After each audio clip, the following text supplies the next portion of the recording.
parmak yukarı. Gözü kapalı, uyur gibi. Bir tane Uyur gibi. Pelin üçgen aldın mı? Üçgen almadım. Al. Nasıl geçiyor? Aynen. Atıyoruz.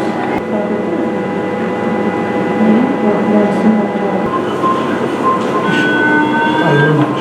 Verelim biraz sıra alayım.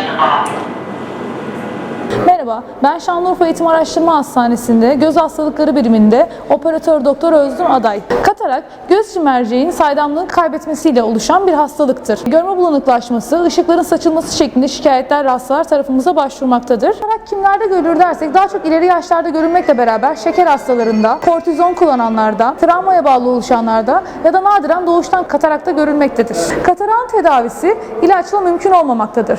Kesin tedavisi cerrahidir. Cerrahisinde ameliyatta bulanıklaşan mercek alınır. Onun yerine yapay bir mercek koyulur göz içine. Lokal anestezi altında yapılır. Hastalarımız aynı gün taburcu edilir. Ertesi gün kontrole gelir. Kısa süren bir ameliyattır. Ameliyat başarısı yüksektir. Bulanık görmek zorunda değilsiniz. Katarak günümüzde güvenle yapılan bir cerrahidir. Herkese sağlıklı günler dilerim.